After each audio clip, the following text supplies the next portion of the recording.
El principal reto y desafío del Consejo de Estado es su mandato misional. Es decir, que las secciones 5 de la Sala Contencioso Administrativa produzcan decisiones todo el tiempo en derecho, juiciosas, que realicen la justicia y que la Sala de Consulta y Servicio Civil emita sus conceptos y decida los conflictos de competencia administrativa.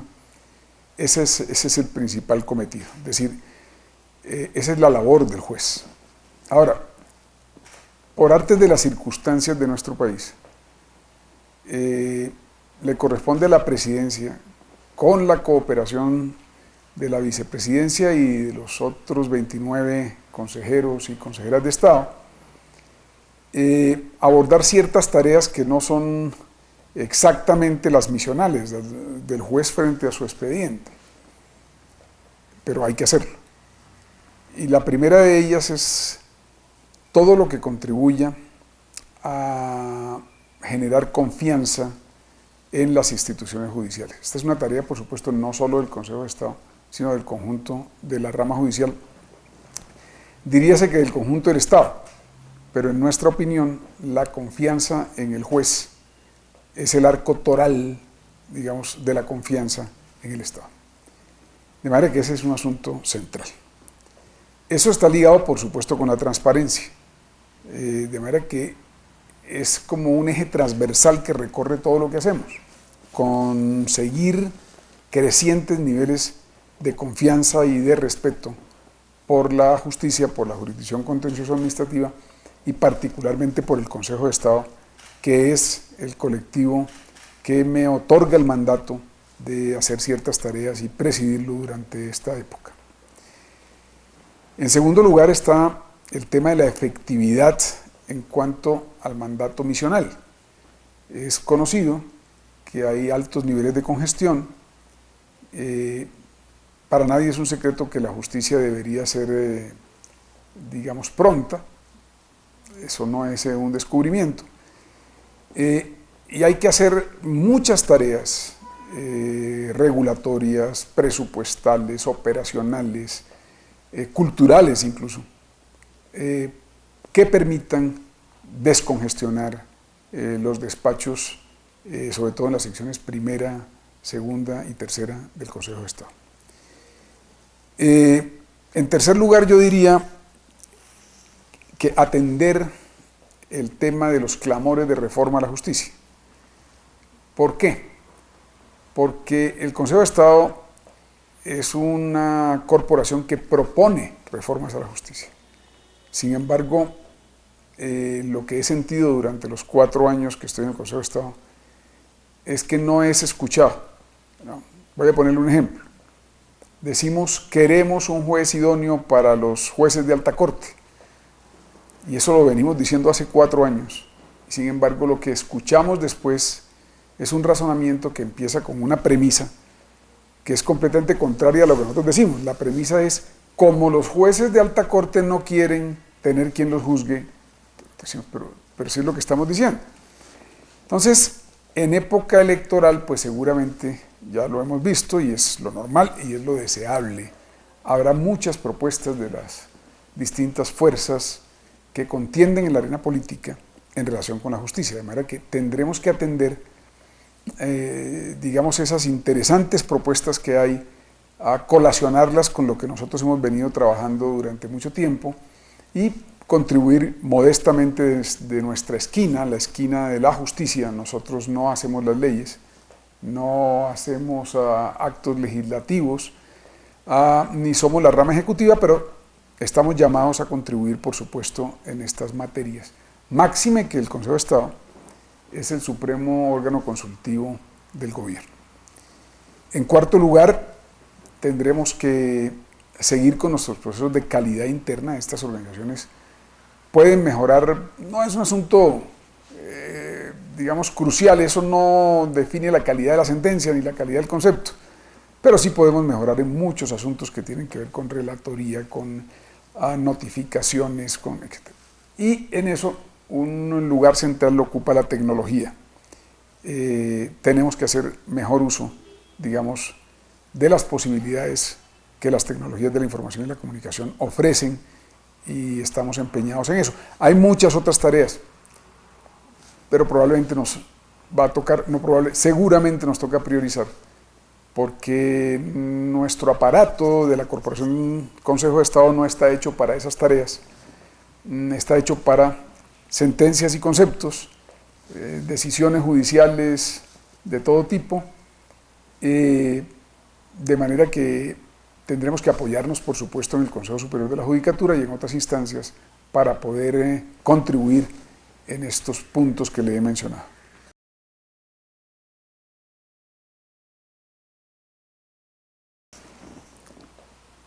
Fue muy importante para mí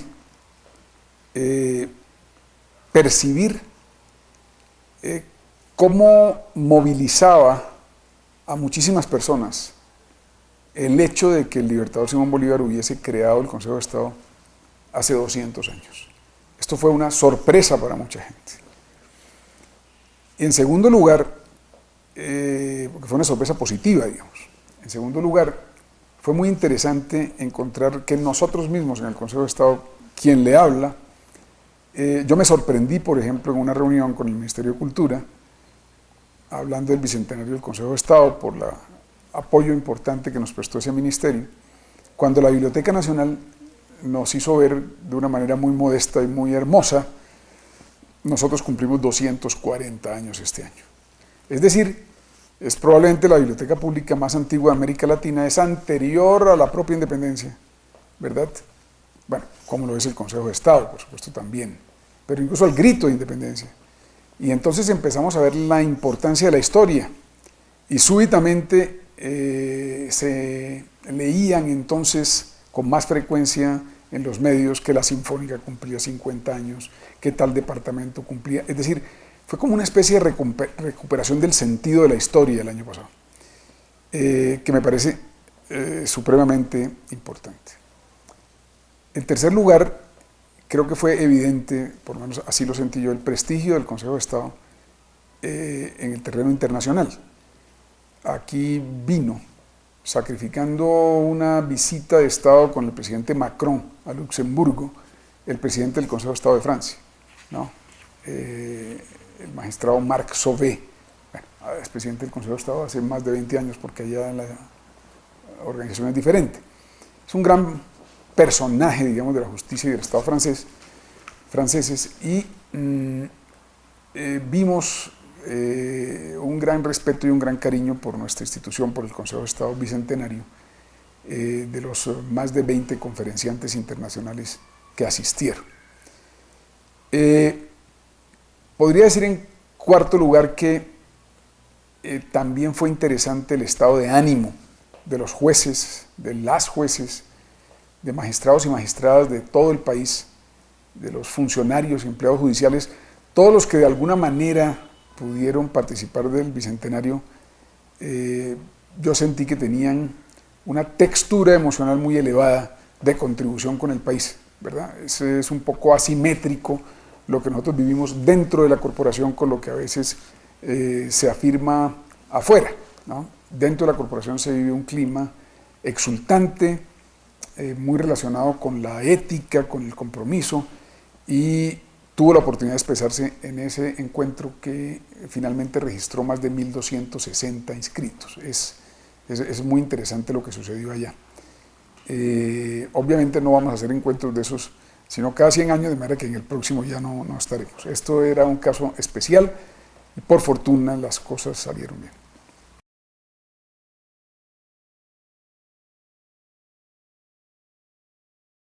Lo primero es interesante explicar cómo se produce la congestión del Consejo de Estado. La ley 1437 y planes de descongestión lograron ser efectivos, es decir, la descongestión es un hecho. Pero es un hecho en el nivel de los juzgados y de los tribunales. Entonces, si usted descongestiona los tribunales, ¿qué significa? Que hace más fluida la operación de los tribunales. Y esa fluidez significa que producen más decisiones. ¿Y a dónde van a llegar? al Consejo de Estado.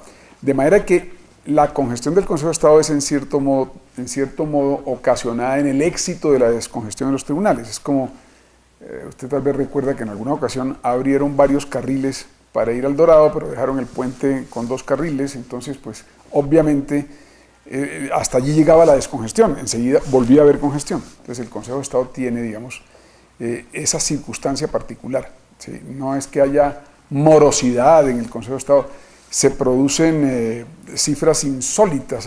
Le decimos a veces a los visitantes internacionales, un magistrado de una sección de la contenciosa puede presentar 280 ponencias en el año, además estudiar las 560 de sus otros 2 colegas, más las de la sala plena de la sección, más las de la sala plena de la contenciosa administrativa, más lo que se estudia en sala. Es decir, es un trabajo muy arduo, pero el número de expedientes es muy grande. Entonces, ese es como el origen del asunto. Sin embargo, se están teniendo éxitos, no son suficientes, ¿no? Se necesita mucho más, porque se necesita que la justicia sea pronta. Este año vamos a presentar un proyecto de reforma a la ley 1437, y ese proyecto de reforma tiene, por supuesto, puntos de interés procesal, de asuntos que pudo la práctica demostrar que deben ser corregidos, pero también tiene un foco en el tema de descongestión, ¿no? Puede ser que se eleven las cuantías, que sean muy pequeñas para ciertos asuntos de que conoce el Consejo de Estado. Usted sabe que se dictó un decreto sobre tutelas el año pasado por parte del Ministerio de Justicia con conocimiento del Consejo de Estado, que este año debe generar algún tipo de alivio, digamos, en el conocimiento de tutelas por parte del Consejo de Estado. Hay programas de descongestión en los que vamos a seguir insistiendo. El año pasado se hicieron con mucho éxito y estamos en este momento en el ejercicio de algo insólito.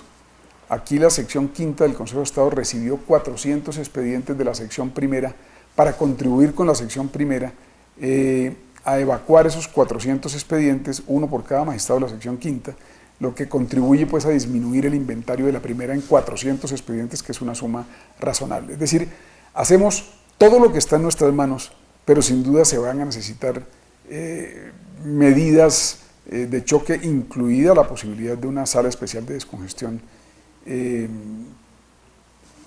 digamos, no sé si para una o 2 de las secciones del Consejo de Estado, o una sala de descongestión que pueda operar de manera más flexible, recibiendo expedientes de las 3 secciones congestionadas, etc.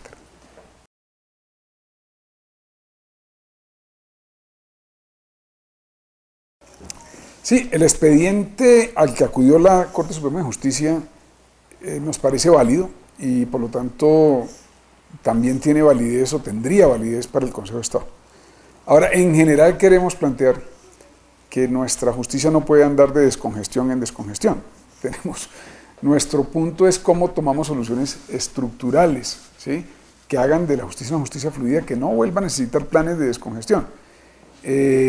Para eso hay que ser más sistemático y sistémico en el abordaje de las reformas de la justicia. Cuando se hace por partes, pues se generan problemas, ¿verdad? El problema de ser sistémico es de tener, digamos, la visión del todo, ¿sí?, y no simplemente de la parte.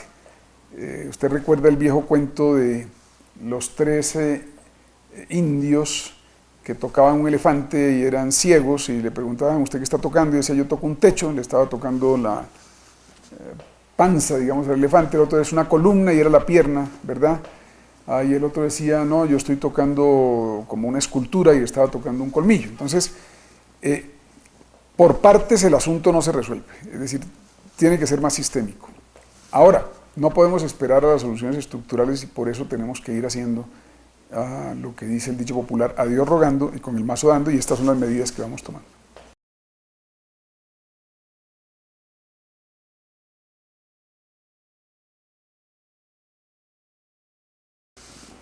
Lo que sucede es que el reglamento de la corporación le defirió a la sección tercera el conocimiento de las acciones de grupo, pero ese reglamento es anterior a la ley 1437. Entonces, lo que dice la plena de la sección tercera es Una vez que las acciones de grupo cubrieron, digamos, acciones de nulidad y restablecimiento del derecho, después del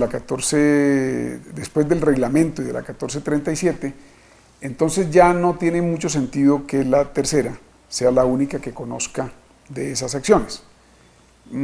Parecería más razonable, y ahí está la argumentación en el auto de la sección tercera, que el reparto fuera por especialidad.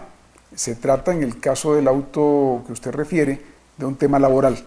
Entonces, dice la sección tercera, bueno, pues por unidad jurisprudencial, por toda clase de bondades, digamos, que trae de la mano la especialidad, debería ser resuelto por la sección segunda. Eso ha pasado ya tal vez 2 o 3 veces y hasta el momento fluye de manera natural. Cuando le digo eso, quiero decir es que no ha sido planteado un conflicto de competencias negativo por parte de ninguna de las secciones, y mientras esto sea así, pues eso significaría que por lo pronto está siendo recibida con beneplácito esa jurisprudencia contenida en el auto, y tal vez lo que procedería sería reformar el reglamento para adecuarlo. Pero esta interpretación hasta el momento, digamos, podría decirse que se anuncia pacífica, sin que podamos garantizarlo.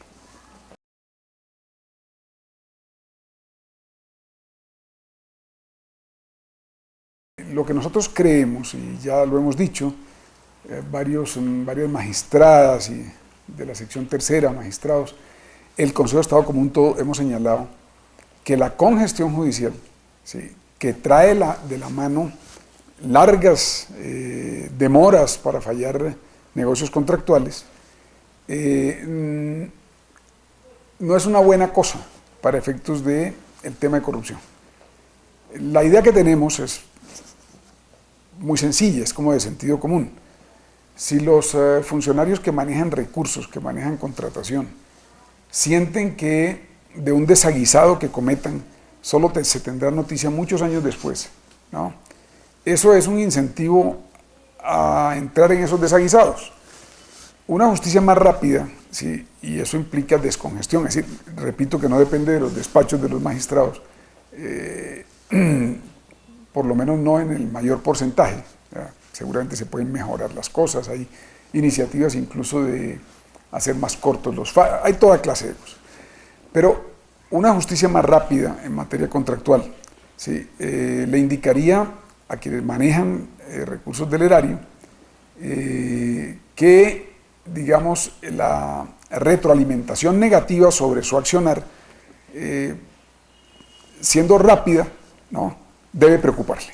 De manera que, ahora, lo que hace la Jurisdicción Constitucional Administrativa como juez del contrato de la administración es sencillamente, digamos, hacer justicia en lo que respecta a contratos, digamos, que tienen elementos de corrupción. Eso va a impactar los fallos de la tercera, aunque naturalmente el principal peso de la investigación en materia de corrupción pues recae naturalmente sobre los sistemas de policía criminal, de la fiscalía, etcétera, ¿no?, que en ese sentido aportan, digamos, pruebas a los procesos correspondientes y realizan sus procesos penales, digamos, con independencia de nuestra institución.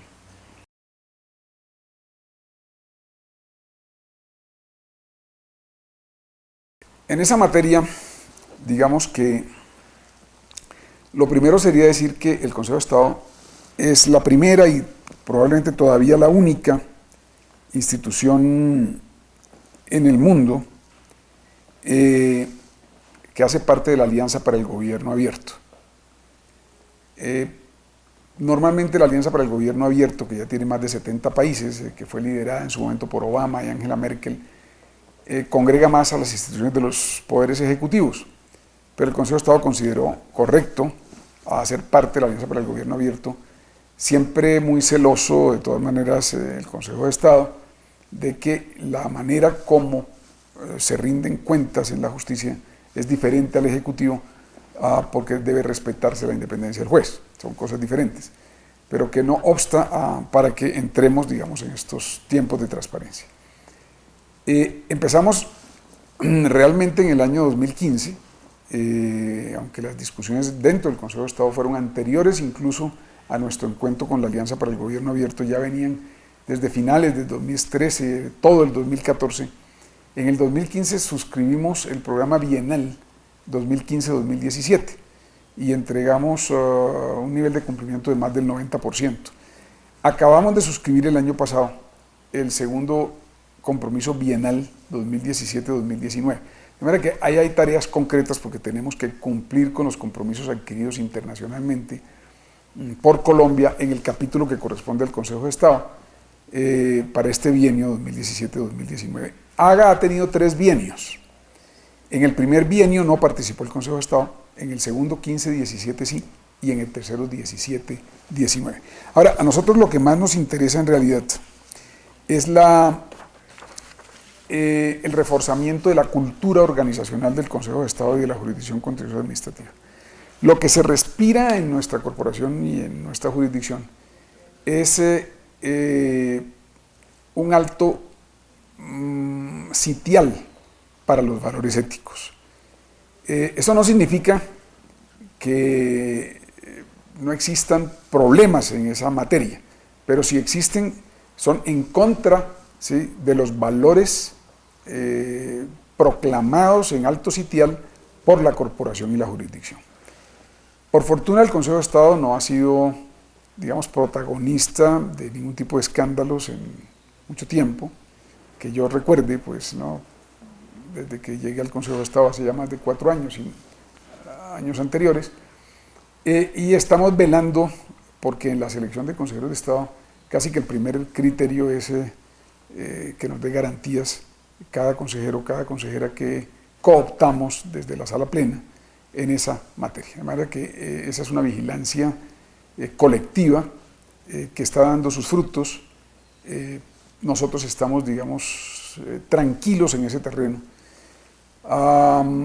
pero tenemos que hacer más, y en ese sentido estaremos lanzando una nueva página web prontamente. Vamos a mejorar los buscadores para que la gente acceda a la jurisprudencia, que también es parte del asunto, más rápidamente. Y hay un punto que quisiera mencionarle que se llama en la academia la corrupción pasiva. Es decir, en materia de corrupción activa no hay problemas principalísimos en el Consejo de Estado, y hay algunos que son conocidos por la opinión pública en algún tribunal administrativo u otro, o en algún juzgado.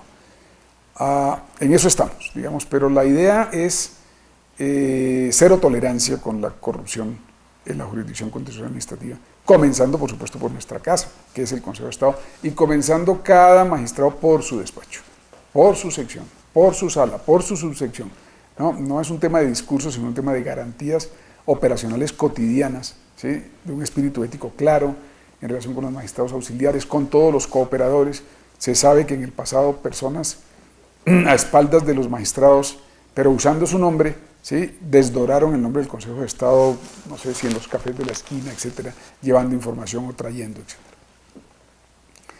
Pero la corrupción pasiva, que es menos mencionada, tiene que ver con la demora en los fallos judiciales. Así se la ha llamado en la academia, y nos remite de nuevo al tema de la congestión. Entonces, por eso nosotros disfrutamos el poder entregar, digamos, algún tipo de victorias en esta materia, como el hecho de que en la sección tercera, digamos, por primera vez en el año pasado y el año antepasado estén entrando menos demandas de las que se están evacuando. Pero no es suficiente, tenemos que hacer muchos más esfuerzos, ¿no? Porque al final un juez probo, ¿sí?, y que administra justicia pronta será percibido por la ciudadanía como lo que esa ciudadanía desea de ese juez, y eso será la clave para la recuperación de la confianza.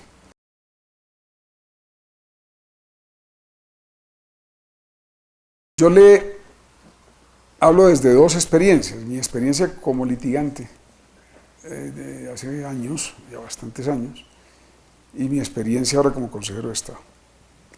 Como litigante, bueno, Me encontraba en ocasiones con jueces municipales o del circuito que eventualmente producían decisiones que por razón de falta de formación o mala apreciación o incluso tenía a veces suspicacia sobre ellos, pero las segundas instancias servían para resolver los problemas y en últimas estaba siempre la Corte Suprema de Justicia o el Consejo de Estado para desfacer los entuertos, sobre todo la Corte que era la que tenía, digamos, todo el entramado desde juez municipal, juez de circuito, tribunal, etc. Entonces, uno como litigante veía en las altas cortes, digamos, como una representación extraordinariamente proba, severa, seria, de lo que era un juez. Y aspiraba a que justamente esa textura se irrogara sobre el conjunto de la jurisdicción. Aquí pienso lo mismo, es decir, no es lo mismo la falta de un juez, ¿sí? No queremos que haya faltas ni siquiera del juez más sencillo de nuestro país, pero es mucho más grave, por supuesto, cualquier falta cometida por un juez de alta corte. Ese es un tejido ecológico muy frágil y muy difícil de reconstruir, ¿no? Pero esa es la tarea en la que estamos, es decir, construir el tejido ecológico de la confianza, y se comienza aquí, como en alguna ocasión me decía un campesino santanderiano, el cuerpo se lava de arriba para abajo, ¿no es cierto? Entonces, las cortes tienen que dar ejemplo, ¿no? Son una especie de égida de protección, ¿sí?, de la legitimidad, de la dignidad del conjunto de la rama judicial.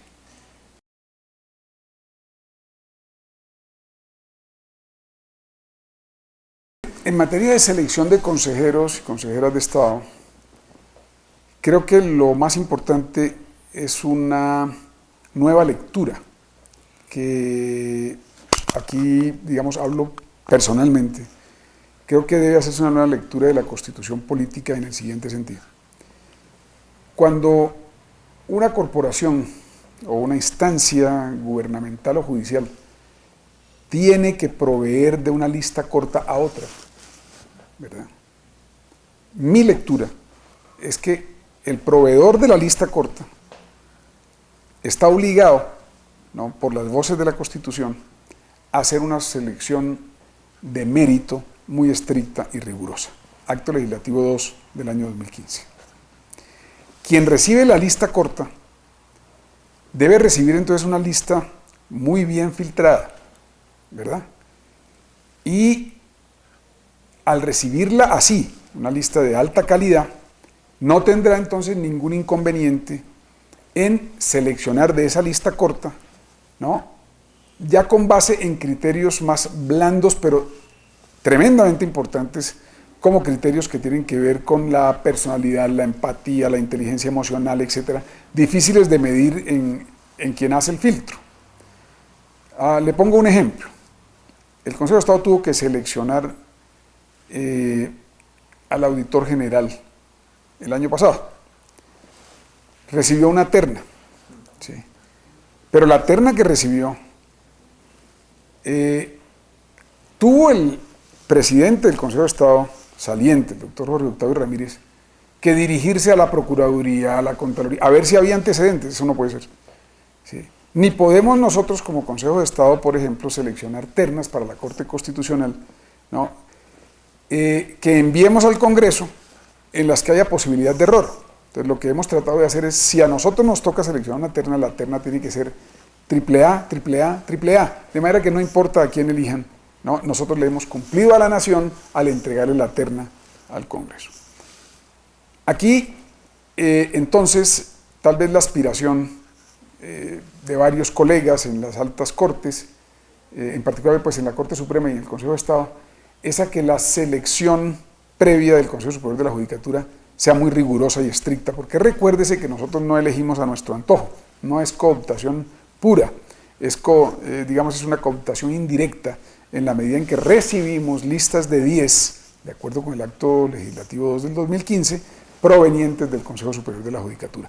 De manera que yo creo que hay que mirar toda la cadena, ¿no?, toda la cadena, y evidentemente los magistrados auxiliares del Consejo de Estado gracias a Dios, por fortuna, son de muy alto nivel, y cuando son incluidos en las listas de 10, tienen interesantes posibilidades, como las tienen académicos, como las tienen magistrados de tribunal, etcétera. Es decir, el sistema puede que no sea perfecto, ¿sí? Pero habría que ver toda la cadena del proceso, y yo creo que muy importante es que quien seleccione lista corta para otra institución no se lo vea como en una escogencia tan liberal, ¿no?, como la que puede hacer justamente el destinatario de la lista corta. Son dos tesituras distintas, la de quien escoge la lista corta y la de quien escoge de entre los nombres de la lista corta.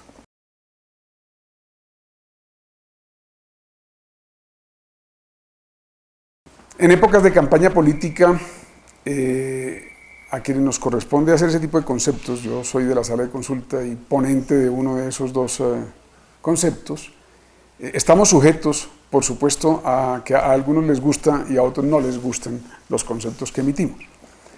Pero obsérvese cómo funciona el asunto. Usando la terminología clásica de Maquiavelo, el príncipe, es decir, el gobierno, cualquiera que él sea, ¿sí?, consulta a la sala, y el príncipe tiene derecho a mantener la reserva de lo que nosotros le decimos o a levantarla. Lo lógico es que cuando el concepto no le parece correcto o no le es útil por cualquier motivo, yo no quiero juzgarlo, el príncipe entonces dice: quiero que se mantenga en reserva, ¿no?, hasta por 4 años. Se sabe que el concepto tiene una reserva automática por 6 meses, aunque el príncipe la puede levantar el mismo día que se emite el concepto, y que a los 6 meses, si el príncipe no ha dicho nada, la sala sencillamente lo publica.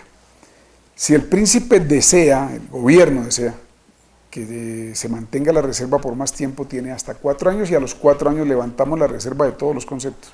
Supondrá usted entonces que cuando el gobierno no está de acuerdo con el concepto o no le es útil, pues sencillamente lo mantiene en reserva. Entonces, ¿qué conceptos conoce el público?